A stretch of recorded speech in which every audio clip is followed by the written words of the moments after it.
1. The moment you forgive yourself, you set yourself free from a prison that only you have the key to. Understand this. You did your best with the awareness, the strength, the understanding you had at that time. Could you have done better? Maybe. But if you knew better, you would have done better. That's how growth works. You fall, you learn, and you rise, not to erase the fall, but to become wiser because of it. Sometimes we think forgiveness means saying, it's okay. But it's not about saying it was okay. It's about saying, it happened, and I will no longer let it control me. Because carrying guilt is like walking through life with a heavy backpack filled with stones. Every regret, every what if, every I should have, it adds another stone. You think you're just being responsible, but what you're really doing is making your journey harder. When you forgive yourself, you drop that backpack, you finally stand tall again, and suddenly you can breathe. You start to feel light, free, human again. You stop seeing yourself as a mistake and start seeing yourself as a masterpiece in progress. Remember, life doesn't ask for perfection, it asks for evolution. The most beautiful souls are not the ones who never fell. They're the ones who fell 1,000 times, but kept rising with a softer heart each time. Forgiveness doesn't make you weak. It makes you wise. It doesn't erase responsibility. It restores your peace. So, if you've been replaying that same painful memory, waiting for a time machine that'll never come, stop. Close your eyes and whisper to your heart, I forgive you. You'll feel something shift within you. That's not weakness, that's release. And in that moment of forgiveness, something magical happens. The old version of you, the one you keep blaming, finally rests. And the new version of you, the one that's been waiting to be born, finally breathes. That's how your new life begins, not by changing the past, but by making peace with it. Detach from the old identity. Because sometimes the biggest obstacle standing between who you are and who you want to be is the story you keep telling yourself about who you've been. We become so used to introducing ourselves through our pain, our failures, and our labels that we forget we're allowed to rewrite that story at any moment. You see, the mind loves familiarity. It loves to hold on to patterns, even the painful ones, because they feel safe. You say things like, that's just how I am, or I've always been like this, or oh, people like me never change. But those are just words, habits of thought, not laws of life. The moment you start identifying with your past, you limit your future. You become a prisoner of your own narrative. The truth is, you are not your mistakes. You are not your trauma. You are not the version of yourself who couldn't handle it last time. You are the one who survived it, the one who's still standing, the one who's growing. Every day you wake up, life gives you a blank page, and yet, most people spend it rewriting the same chapter. Not because they have to, but because they've forgotten they can start a new one.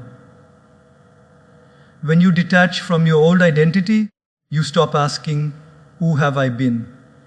And start asking, who can I become? And that question changes everything. It moves your energy from guilt to growth, from self-doubt to self-belief. You begin to act differently, speak differently, and eventually think differently. That's how transformation begins, quietly, inside your perception of yourself. There's a line I love. The caterpillar calls it the end, the master calls it transformation. You are not dying, you are becoming. But to become, you must let go. You must allow the old parts of you, the anger, the fears, the insecurities, to dissolve even if it feels uncomfortable. Because detachment isn't rejection, it's redirection.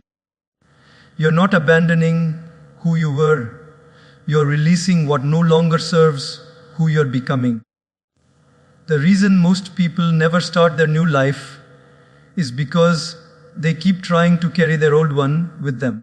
They cling to their reputation, their pain, their failures, and wonder why they can't move forward. But you can't fly if you refuse to drop what's holding you down. You can't step into a new version of yourself while wearing the clothes of your past. So start small, change the way you speak about yourself.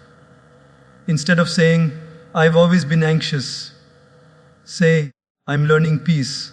Instead of saying, "I'm bad at relationships," say, "I'm learning how to love consciously."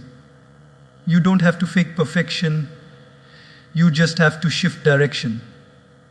Remember, every identity you've worn, the strong one, the broken one, the quiet one, the lost one, they all served their purpose.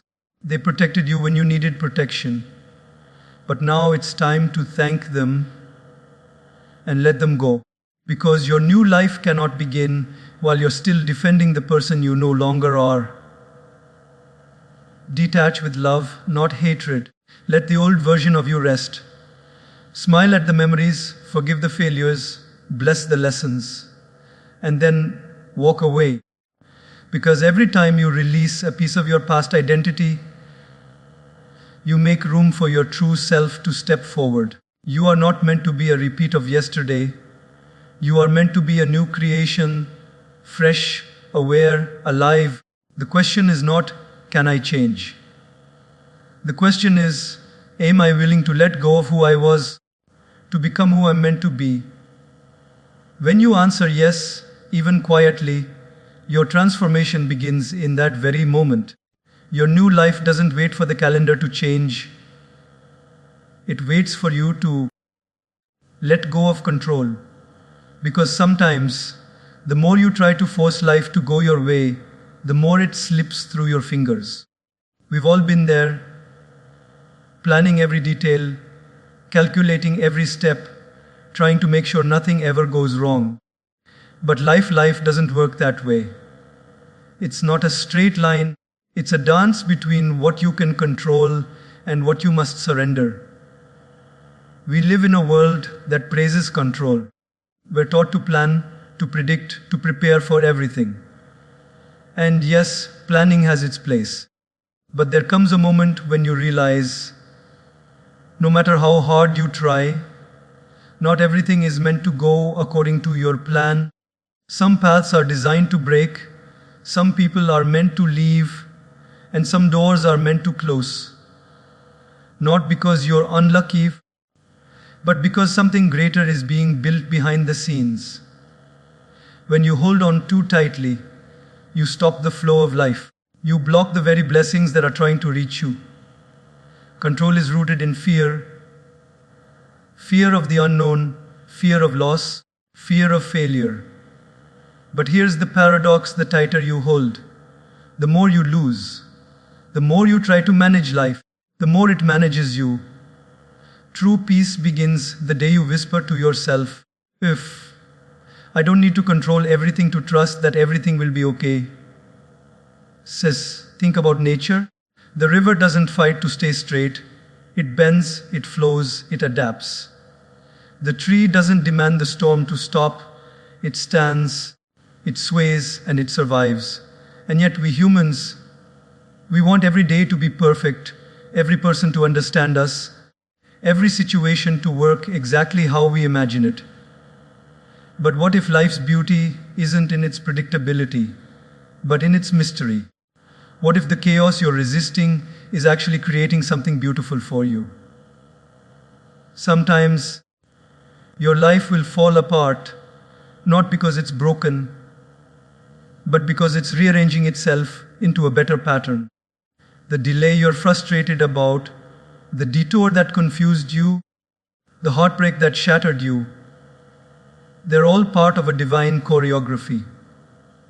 You just can't see the full dance yet. Letting go of control doesn't mean giving up.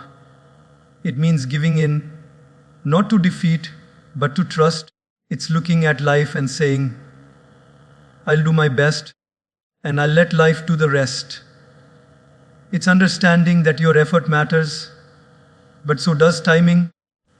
It's realizing that sometimes the doors that don't open are saving you from rooms you were never meant to enter. When you stop forcing, you start flowing. You begin to notice small miracles. A conversation that inspires you, a new opportunity that appears when you least expect it, a moment of peace that finds you when you finally exhale. That's life whispering, see, I've got you. Say, control is heavy, surrender is light. Control is about fear. Surrender is about faith. Faith that what's meant for you will never miss you, and what misses you was never meant for you. The greatest relief you'll ever feel is when you stop trying to make everything make sense. You don't need to understand every ending. You don't need to fix every situation. You don't need to know every step of the journey before you take the first one. All you need is trust. Trust that you're being guided even when the path feels uncertain. There's a strange peace that comes when you stop trying to manipulate outcomes. Suddenly, life doesn't feel like a fight anymore. It feels like a flow. You start to breathe again, to feel again, to be again. And in that space, new possibilities begin to appear, not because you forced them, but because you made room for them. So, let go. Let go of the constant need to control people, situations, timing. Let go of the thought that everything depends on you. You're not the manager of the universe. You're a participant in its unfolding. Trust that there's a plan bigger than your plans, and it's unfolding perfectly, even if it feels messy. Sometimes you lose control just to realize you never needed it. Sometimes what you think is falling apart is actually falling into alignment. And when you finally stop trying to control everything, you'll discover something profound. Life doesn't need your control to bless you. It just needs your openness. Let go, not because you're tired, but because you're wise enough to know that peace lives on the other side of surrender. Surround yourself with growth. Because no matter how strong, disciplined, or motivated you are, the environment you live in will always shape the person you become. You can have the greatest vision for your life, but if you spend your time around people who only see limitations, your wings will always feel too heavy to fly. Growth is not just an individual journey, it's an environment you build, moment by moment, choice by choice. Look around you. Who do you spend the most time with? What do you feed your mind daily? What kind of energy surrounds you when you wake up, when you talk, when you dream? Because whether you realize it or not, your surroundings are programming your future. You are constantly absorbing thoughts, emotions, and attitudes from the world around you. The people you spend time with are like mirrors. They reflect your current state and project your potential back to you. If you walk with people who constantly complain, criticize, or gossip, sooner or later you'll find yourself speaking their language. Negativity is contagious, but so is growth, so is hope, so is discipline. If you walk with people who talk about ideas, purpose, and gratitude, your mind starts expanding automatically. Without even realizing it, your thoughts start to evolve, your habits begin to shift, your goals start to feel possible again. We often underestimate how much our environment affects our destiny.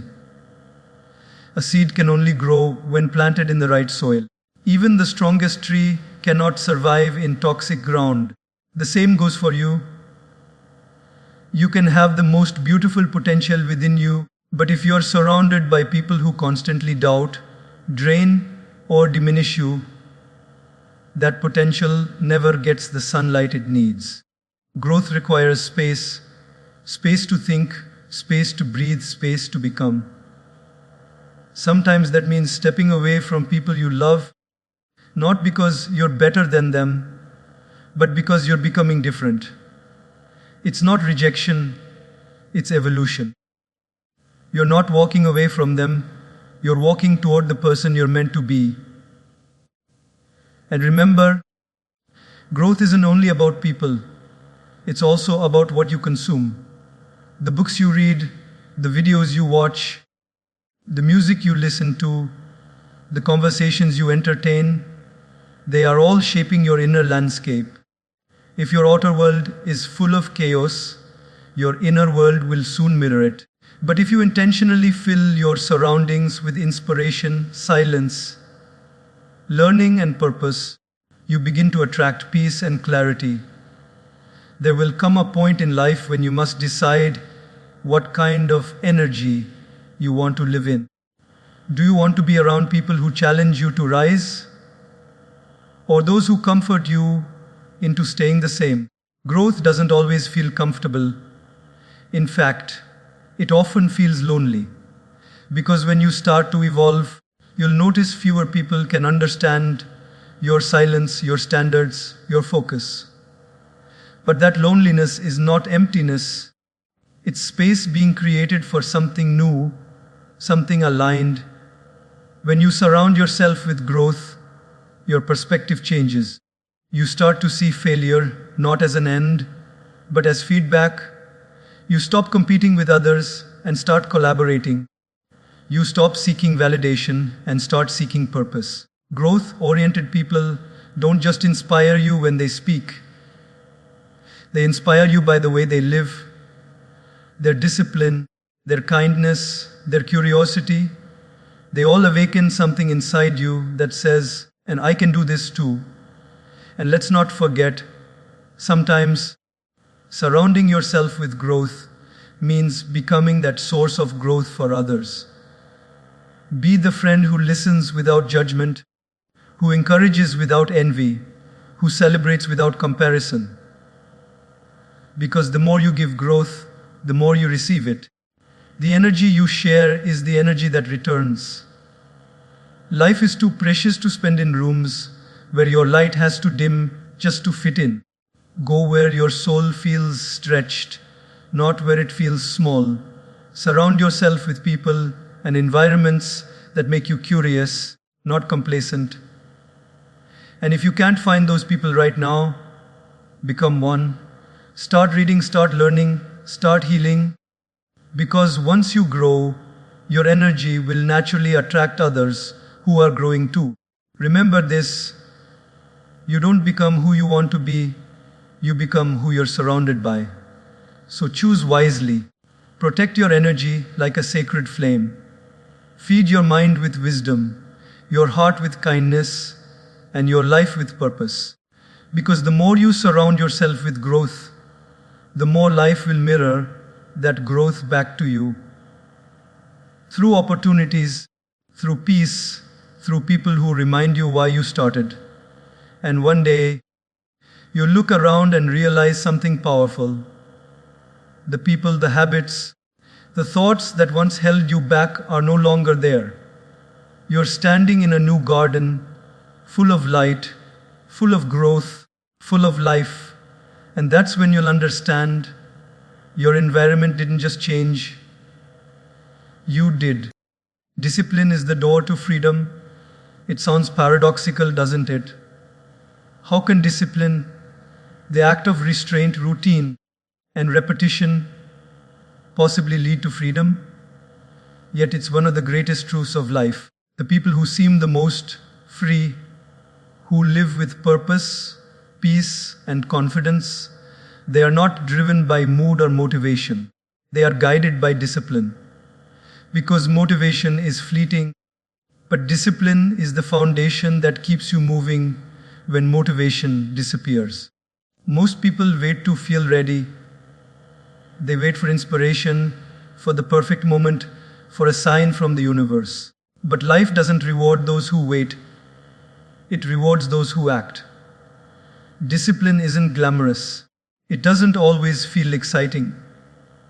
It's waking up when your body says no, studying when your mind wants to rest, choosing calm when your emotions want to react. It's saying, I don't feel like it, but I'll do it anyway. That's where power begins. When you build discipline, you stop being a slave to your emotions. You start leading them instead of following them. And that, my friend, is true freedom, to do what's right even when it's not easy, to choose progress over comfort, to build habits that shape the life you dream of rather than waiting for luck or circumstances to shape it for you. Look around. Everything meaningful in this world was built through discipline. The musician who moves you didn't just play when he felt inspired. He practiced every day until his music became a language of emotion. The athlete who stands on the podium didn't just train when he felt strong. He trained when no one was watching, when his body hurt, when quitting seemed easier. The person you admire for their calm, their wisdom, their success, they didn't get there by chance. They built it one disciplined choice at a time. Discipline is love in action, love for your future self. Every time you choose discipline, you're saying, I care enough about who I'm becoming to make sacrifices now. You're investing moments of discomfort for a lifetime of peace. You're trading temporary pleasure for permanent growth. But don't misunderstand, discipline isn't punishment. It's not about being harsh or rigid with yourself. True discipline is gentle, patient, and consistent. It's about showing up, not perfectly, but faithfully. It's about understanding that every small, consistent step adds up. One page a day becomes a book. One workout a day becomes strength. One mindful moment a day becomes peace. There's a freedom that only discipline can give. The freedom from regret. Because regret is the heaviest chain a person can wear. When you look back and realize you could have done more, given more, become more, that's when you truly understand the price of laziness. Discipline removes that pain. It gives you the confidence to look in the mirror and say, I may not be where I want to be yet, but I'm on my way. I'm showing up. Discipline doesn't just change what you do, it changes who you are. It rewires your mind to value progress over perfection, growth over gratification. It strengthens your willpower and your focus, two things that can't be borrowed, only built. And when you have those, you become unstoppable.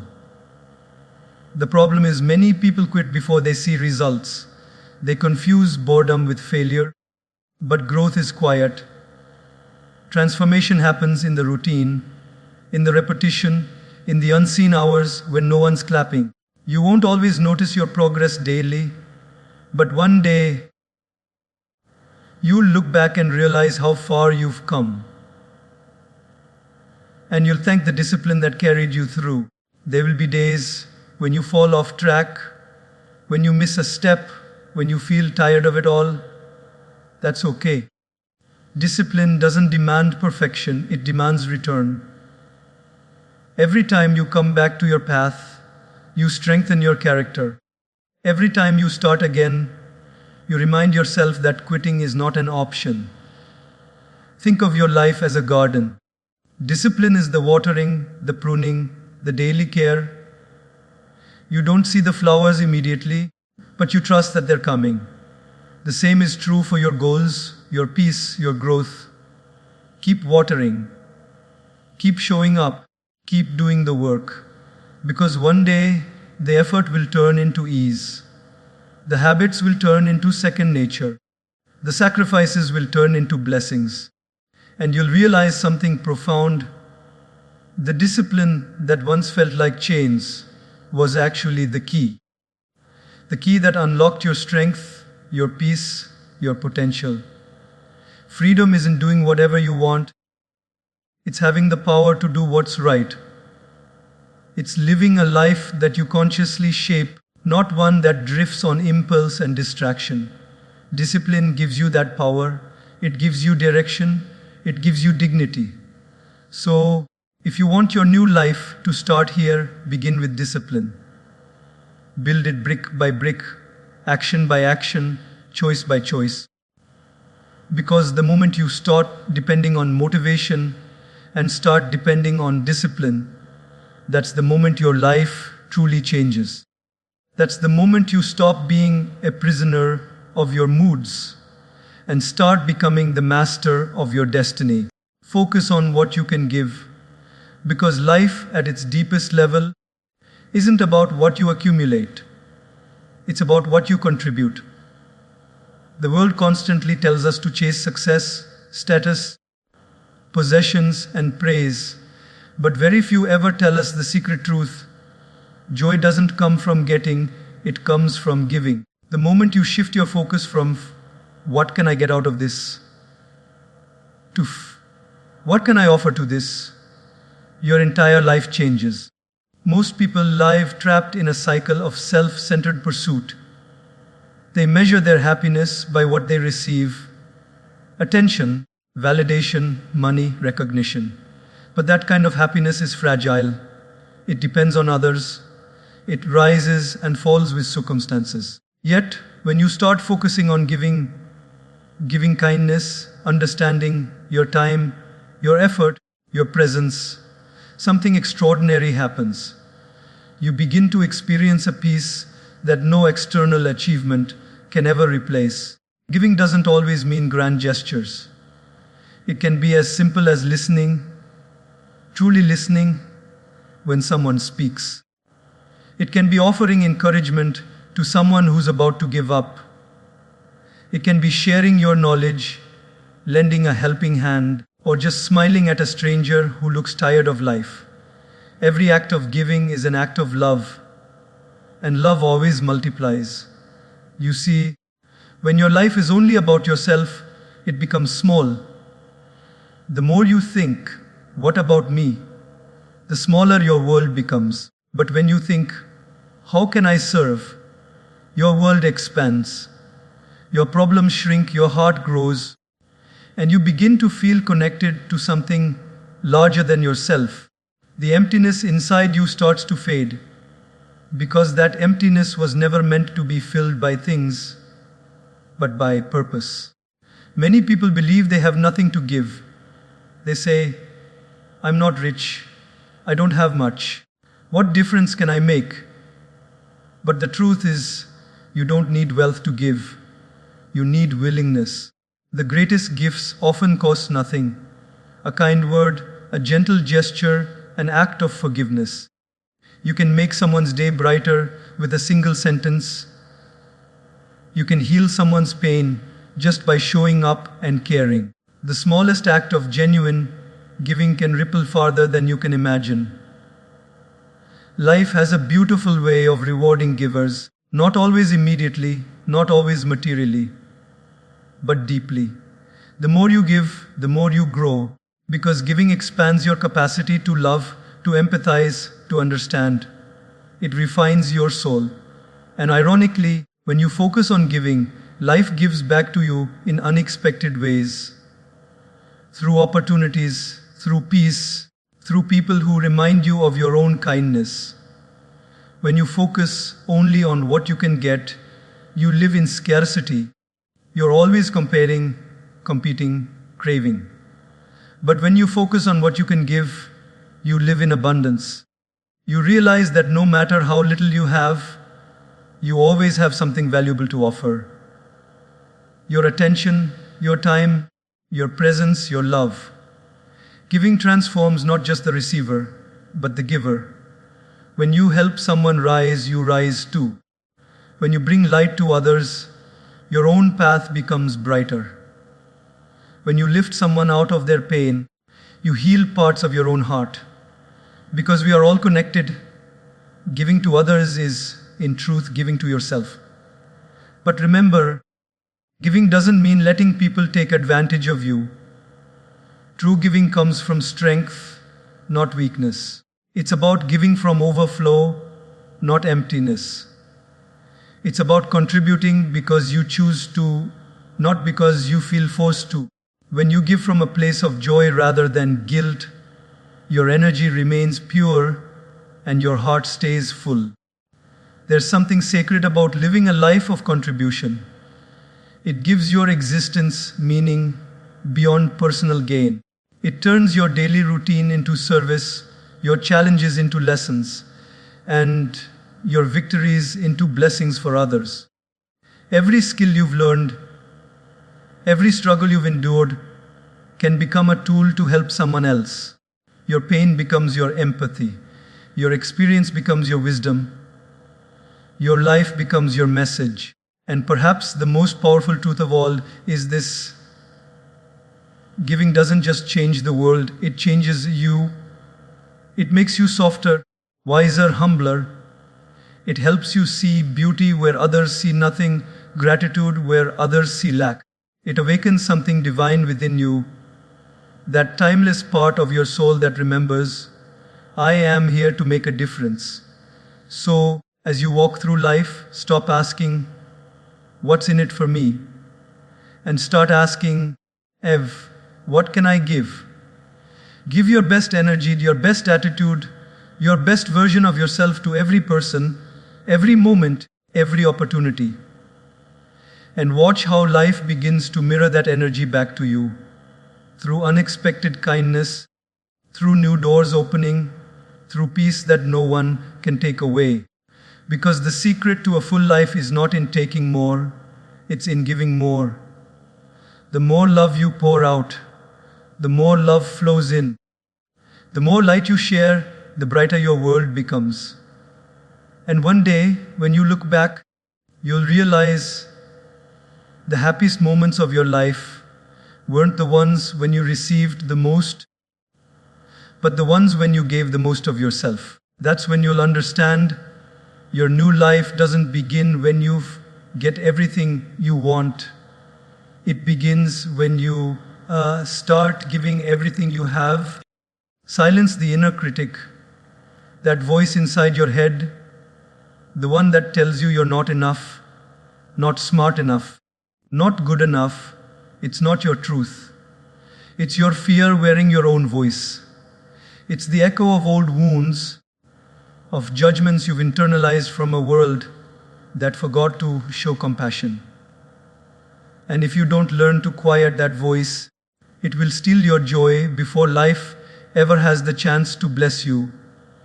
We all have that inner critic. It's the whisper that questions every step you take, the shadow that follows you in your brightest moments, the constant reminder of your flaws, your failures, your insecurities. It tells you that you're too late to start, too flawed to succeed, too broken to be loved.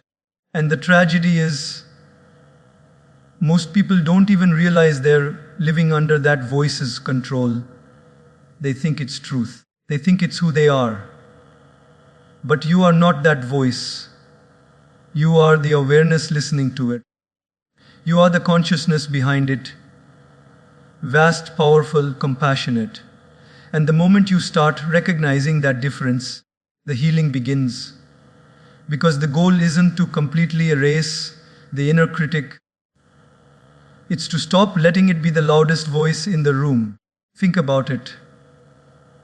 Would you ever speak to your closest friend the way you speak to yourself in your lowest moments? Would you ever say to them, you're worthless, you're a failure, you'll never make it?